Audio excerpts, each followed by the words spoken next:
Study IQ IAS, अब तैयारी हुई affordable. The Anglo Maratha wars. Welcome to study IQ। मेरा नाम है आदेश सिंह।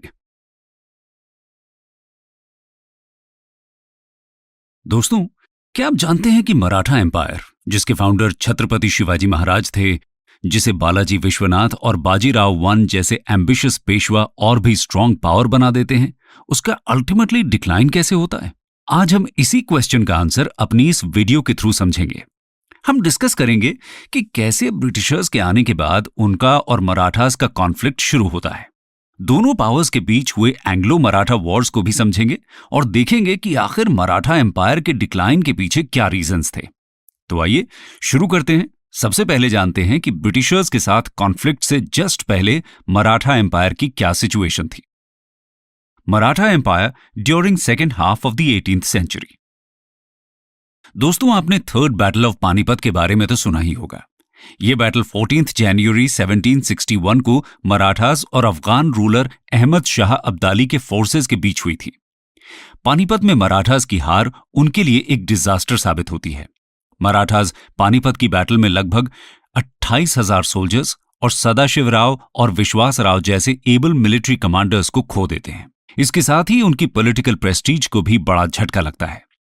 इस बैटल के समय उनके पेशवा थे बालाजी बाजीराव, और पानीपत में मिली हार के सदमे की वजह से जून 1761 में इनकी भी मृत्यु हो जाती है। तब फिर इनके 17 साल के बेटे माधवराव वन पेशवा बनते हैं। वो एक टैलेंटेड सोल्जर और स्टेट्समैन थे। 11 साल के छोटे से पीरियड में ही माधवराव वन पानीपत की बैटल के बाद खोई हुई मराठा पावर को रिस्टोर करने में कामयाब होते हैं। वो 1762 में हैदराबाद में निजाम को हरा देते हैं। मैसूर के हैदर अली को 1767 में ट्रिब्यूट पे करने के लिए मजबूर कर देते हैं, और साथ ही नॉर्थ इंडिया में रोहिलास को हराकर राजपूत स्टेट्स और जाट चीफ्स को सब्जुगेट करके वहां अपने कंट्रोल को रीअसर्ट करते हैं। इस तरह एक बार फिर से मराठा एम्पायर पावरफुल होने लगता है कि तभी कहानी में एक और ट्विस्ट आता है। 1772 में माधवराव वन की टीबी की बीमारी के कारण मृत्यु हो जाती है। इसके बाद मराठास के बीच सक्सेशन को लेकर कॉन्फ्लिक्ट शुरू होता है, और यही फर्स्ट एंग्लो मराठा वॉर का बैकग्राउंड बनता है। तो आइए समझते हैं इस कॉन्फ्लिक्ट और फर्स्ट एंग्लो मराठा वॉर को। First Anglo Maratha war 1775 to 1782। Madhavrao की मृत्यु के बाद उनके भाई नारायण राव और अंकल रघुनाथ राव के बीच पावर के लिए टसल शुरू हो जाता है। नारायण राव पेशवा तो बन जाते हैं, लेकिन 1773 में ही उनको मरवा दिया जाता है। रघुनाथ राव को लगता है कि नारायण राव की मृत्यु के बाद तो पेशवा की गद्दी उनको ही मिलेगी, लेकिन उनके सारे अरमानों पर जल्द ही पानी फिर जाता है। ऐसा इसलिए क्योंकि नाना फडणवीस और महादजी सिंधिया जैसे प्रोमिनेंट मराठा जनरल्स की काउंसिल पेशवा की गद्दी के लिए सवाई माधव राव को सपोर्ट करने का डिसीजन लेती है। ये काउंसिल 12 मेंबर्स की थी और इसे 12 भाई काउंसिल कहा जाता था। इसके लीडर नाना फडणवीस थे। सवाई माधवराव का जन्म नारायण राव की मृत्यु के कुछ महीनों बाद हुआ था, और वो सिर्फ 40 दिन के ही थे जब उन्हें पेशवा बना दिया जाता है। इन्हें माधवराव II के नाम से भी जाना जाता है। इसके बाद फ्रस्ट्रेट होकर रघुनाथ राव 1775 में ब्रिटिश ईस्ट इंडिया कंपनी की बॉम्बे काउंसिल से मिलते हैं और पेशवा बनने के लिए उनसे हेल्प मांगते हैं। कंपनी हेल्प करने के बदले में सेलसेट और बैसेन को लेने की डिमांड करती है, और साथ ही सूरत और भरूच डिस्ट्रिक्ट से मिलने वाले रेवेन्यू में भी शेयर मांग लेती है। रघुनाथ राव इसके लिए अग्री हो जाते हैं, और बदले में कंपनी उन्हें अपने 2500 सोल्जर्स दे देती है। इस अग्रीमेंट को ट्रीटी ऑफ सूरत कहा जाता है। यहां से शुरुआत होती है फर्स्ट एंग्लो मराठा वॉर की। इस ट्रीटी की एक कॉपी कंपनी की बंगाल काउंसिल को भी सेंड कर दी जाती है, क्योंकि रेगुलेटिंग एक्ट ऑफ 1773 के बाद बंगाल काउंसिल के पास बॉम्बे और मद्रास काउंसिल के सुपरविजन की पावर थी। इसलिए किसी भी डिसीजन का बंगाल काउंसिल से रैटिफाई होना जरूरी था। इधर 15 मार्च 1775 को रघुनाथ राव और कर्नल कीटिंग की लीडरशिप में ब्रिटिश फोर्सेस बैटल के लिए मराठास की तरफ बढ़ने लगती हैं। मराठास की तरफ से लीड कर रहे थे हरिपंत फड़के। दोनों बैटलफील्ड में आमने सामने होते हैं और फर्स्ट एंग्लो मराठा वॉर की शुरुआत होती है। मराठास ने गुरिल्ला वॉर टेक्निक्स का यूज करके ब्रिटिश फोर्सेस की हालत खराब कर दी। ये वॉर अभी चल ही रही थी कि कंपनी की बंगाल काउंसिल के पास सूरत ट्रीटी का लेटर पहुंच जाता है। Governor general Warren Hastings treaty of Surat को कंडेम करते हैं और बॉम्बे काउंसिल को वॉर रोकने का ऑर्डर दे देते हैं और साथ ही मराठास को भी मैसेज भेजते हैं कि वो वॉर न करके उनसे एक फ्रेंडली ट्रीटी करना चाहते हैं। इसके लिए वॉरेन हेस्टिंग्स कर्नल अपटन को मराठास के पास भेजते हैं और 1776 में ट्रीटी ऑफ पुरंदर साइन करते हैं। इसके अकॉर्डिंग ब्रिटिशर्स सवाई माधवराव को ही एज पेशवा एक्सेप्ट करते हैं। साथ ही ये प्रॉमिस करते हैं कि वो मराठास के किसी भी रेबल को सपोर्ट नहीं करेंगे। बदले में वॉर के टाइम मराठास ने जिन ब्रिटिश टेरिटरीज को जीत लिया था वो ब्रिटिशर्स को वापस मिल जाएंगी। लेकिन ट्रीटी ऑफ पुरंदर के बाद भी फर्स्ट एंग्लो मराठा वॉर खत्म नहीं होती, क्योंकि एक तरफ तो बॉम्बे काउंसिल ने रघुनाथ राव को अभी भी शरण दी हुई थी और दूसरी तरफ इंग्लैंड में कोर्ट ऑफ डायरेक्टर्स पुरंदर की ट्रीटी को एक्सेप्ट नहीं करते। इस तरह फिर से वॉर शुरू हो जाता है।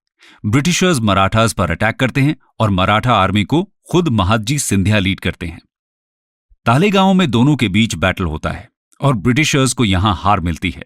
ब्रिटिश आर्मी यहां से भागकर वडगांव पहुंच जाती है, लेकिन महादजी सिंधिया की आर्मी वहां भी उन्हें घेर लेती है और 1779 में ब्रिटिश आर्मी सरेंडर कर देती है।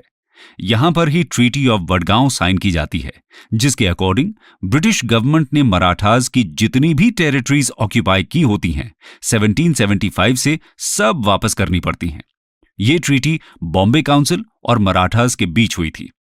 लेकिन एक बार फिर वॉरेन हेस्टिंग्स बॉम्बे काउंसिल की ट्रीटी को एक्सेप्ट नहीं करते और कैलकाटा से 3 डिफरेंट ब्रिटिश फोर्सेस को भेज देते हैं, एक कर्नल गोडार्ड की लीडरशिप में, दूसरी कैप्टन पोफम की और तीसरी जनरल कैमैक की लीडरशिप में।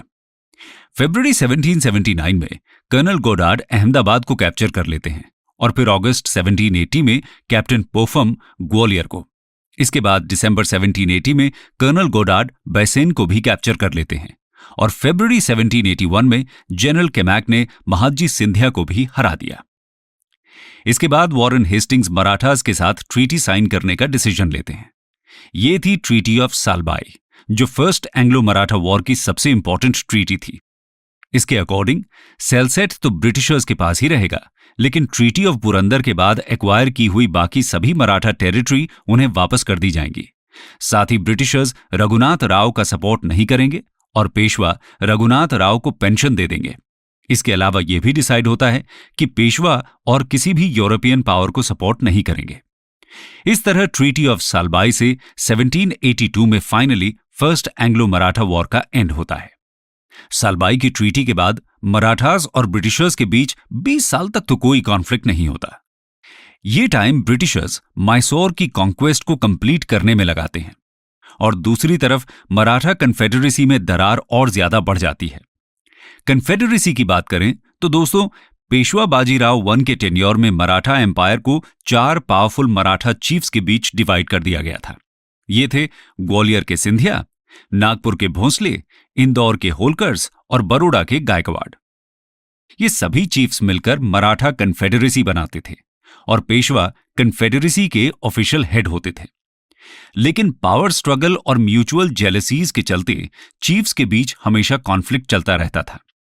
यह कॉन्फ्लिक्ट पेशवा के वीक होने पर और भी ज्यादा बढ़ जाता है, जैसे कि सेकेंड एंग्लो मराठा वॉर के टाइम देखने को मिलता है। तो आइए अब सेकेंड एंग्लो मराठा वॉर को डिस्कस करते हैं।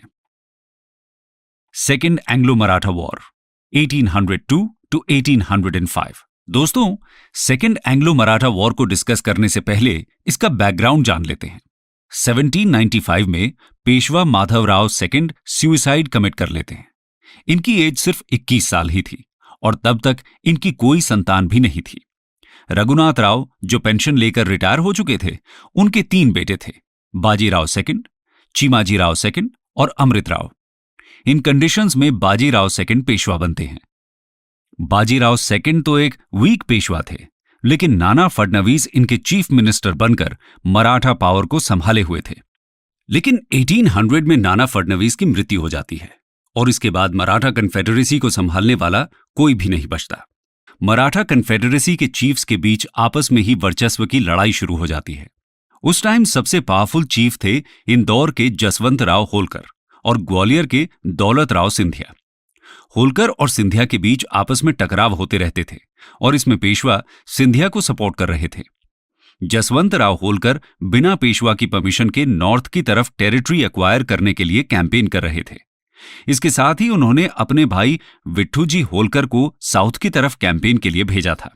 लेकिन विट्ठूजी पेशवा की ही टेरिटरी को लूटने लगते हैं। तब पेशवा बाजीराव सेकंड उन्हें अरेस्ट कर लेते हैं और ऑर्डर देते हैं कि विट्ठूजी होलकर को हाथी के पैरों से कुचलकर मरवा दिया जाए।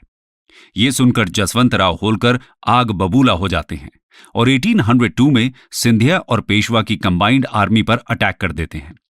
होलकर इनकी आर्मी को पूना के पास बुरी तरह से हरा देते हैं। होलकर के डर की वजह से बाजीराव सेकंड पूना छोड़कर बैसेन चले जाते हैं। जसवंतराव होलकर पूना में अपने करीबी विनायक राव को पेशवा डिक्लेयर कर देते हैं। विनायक राव अमृतराव के बेटे और बाजीराव सेकंड के भतीजे थे। बाजीराव सेकंड वापस पेशवा बनने के लिए ब्रिटिशर्स से हेल्प मांगते हैं, यानी कि जो गलती उनके पिताजी रघुनाथ राव ने की थी, ये भी वही करते हैं, मराठास के इंटरनल मैटर में ब्रिटिश इंटरफेरेंस को इनवाइट करके। बाजीराव सेकंड और ब्रिटिशर्स के बीच 1802 में ट्रीटी ऑफ बैसेन साइन होती है। 20 साल बाद ये मराठास और ब्रिटिशर्स के बीच फिर से एक इंपॉर्टेंट ट्रीटी थी। इसके प्रोविजंस के अकॉर्डिंग सूरत ब्रिटिशर्स को मिलना था और साथ ही मराठास हैदराबाद के निजाम से जो चौथ की डिमांड करते थे वो भी बंद करनी थी। इसके बदले में कंपनी 6000 ट्रूप्स बाजीराव सेकंड को दे रही थी, जो पेशवा बनने में तो उनकी हेल्प करने ही वाले थे, लेकिन उसके बाद भी बाजीराव सेकंड को इन्हें अपनी टेरिटरी में ही रखना था और इनका पूरा खर्चा उठाना था। दूसरे शब्दों में कहें तो बाजीराव सेकंड ब्रिटिशर्स के साथ एक सब्सिडियरी अलायंस की ट्रीटी साइन कर लेते हैं, जिसमें प्रचारक लॉर्ड वेलेस्ली थे। 13 मई 1803 को ब्रिटिशर्स के प्रोटेक्शन में बाजीराव सेकंड फिर से पेशवा बन गए, लेकिन पेशवा अब ब्रिटिशर्स के कंट्रोल में हो गए थे।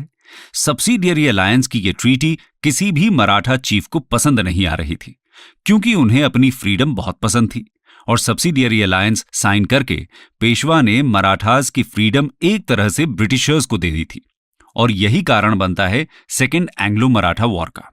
सिंधिया और भोसले कोशिश करते हैं कि ब्रिटिशर्स को हराकर पेशवा को इस ट्रीटी के जाल से बाहर निकाला जाए, लेकिन उनकी ये कोशिश असफल रहती है। ब्रिटिशर्स इनकी फोर्सेस को हरा देते हैं और सभी मराठा चीफ्स के साथ अलग अलग ट्रीटी साइन करते हैं। भोसले के साथ 17 दिसंबर 1803 को ट्रीटी ऑफ देवगांव साइन होती है और सिंधिया के साथ 30 दिसंबर 1803 को ट्रीटी ऑफ सुरजी अंजानगांव।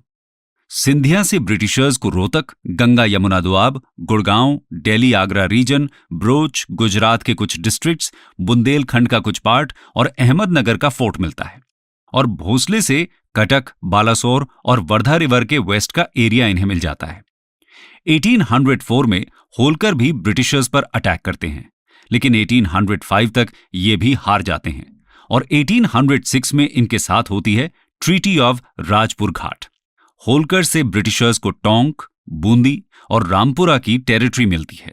दोस्तों, यहां समझने वाली बात यह है कि सभी मराठा चीफ्स अलग अलग लड़ रहे थे।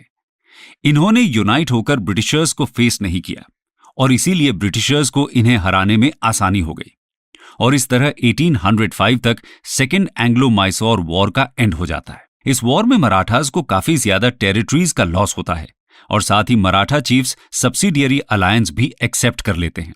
उनकी पोजीशन अब कंपनी की तुलना में कमजोर हो जाती है।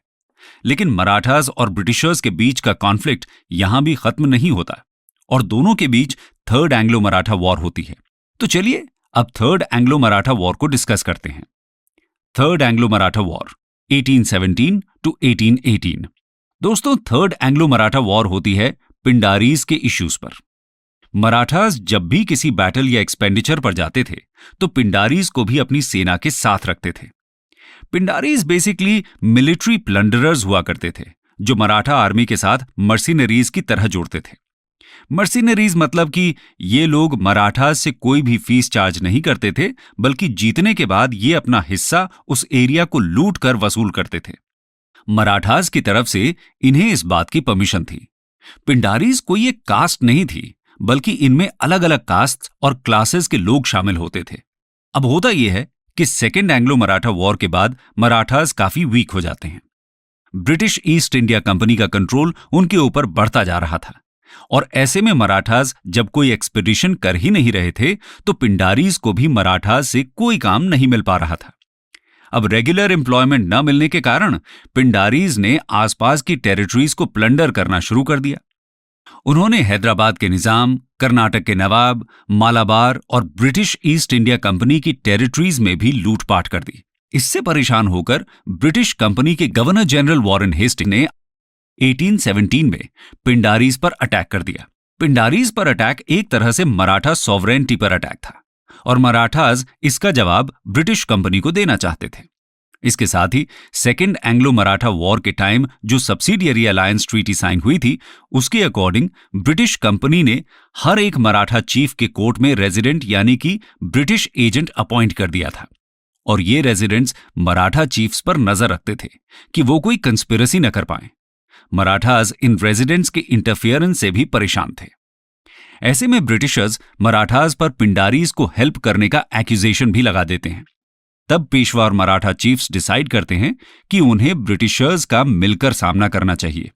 पेशवा बाजीराव टू, मल्हार राव होलकर और मोधोजी भोसले टू एक यूनाइटेड फ्रंट का फॉर्मेशन करते हैं। लेकिन एक बार फिर से ब्रिटिशर्स की जीत होती है और मराठास के साथ फिर से ट्रीटी साइन की जाती हैं। सिंधिया के साथ 1871 में ट्रीटी ऑफ ग्वालियर साइन की जाती है और 1818 में होलकर के साथ मंडसौर की ट्रीटी साइन होती है। 1818 में पेशवा भी सरेंडर कर देते हैं। पेशवा को गद्दी से हटा दिया जाता है और पेंशन देकर कानपुर के पास बिठूर भेज दिया जाता है।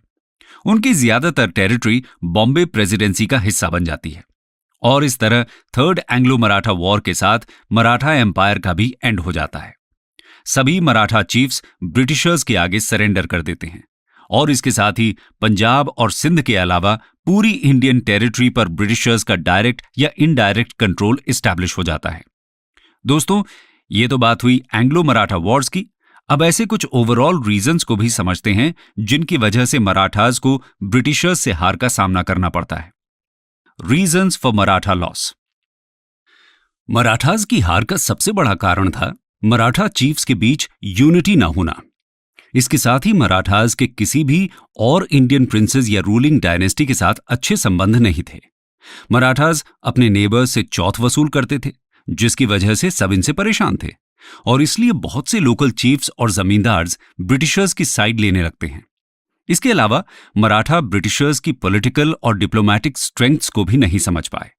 हमने देखा कि कैसे हर बार मराठा लीडर्स ब्रिटिशर्स के साथ ट्रीटी के झांसे में आ जाते हैं।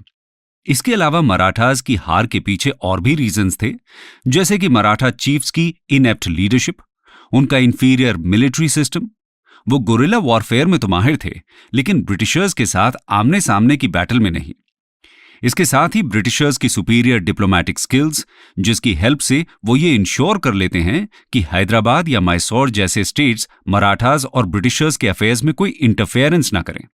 ये मराठास की हार का एक कारण कही जा सकती हैं। इन सभी रीजंस की वजह से अल्टीमेटली मराठास ब्रिटिशर्स से हार जाते हैं और एंग्लो मराठा वॉर्स के बाद उनके एम्पायर का फाइनल डिक्लाइन होता है। Concluding remarks. दोस्तों, इस तरह ब्रिटिशर्स ने इंडिया की एक और इंपॉर्टेंट पावर मराठास को भी रास्ते से हटा दिया। बंगाल और मैसूर पर उनकी जीत को हम पहले ही कवर कर चुके हैं। जैसा कि हमने पहले भी बताया कि अब पंजाब और सिंध को छोड़कर ब्रिटिशर्स का कंट्रोल ऑलमोस्ट पूरे इंडिया पर हो चुका था। कुछ एरियाज पर डायरेक्ट कंट्रोल था और कुछ पर इनडायरेक्ट, जैसे कि अवध, हैदराबाद एटसेट्रा पर सब्सिडियरी अलायंस की हेल्प से। पंजाब और सिंध की उनकी जीत को हम अपनी आने वाली वीडियोज में कवर करेंगे। स्टडी IQ IAS अब तैयारी हुई अफोर्डेबल।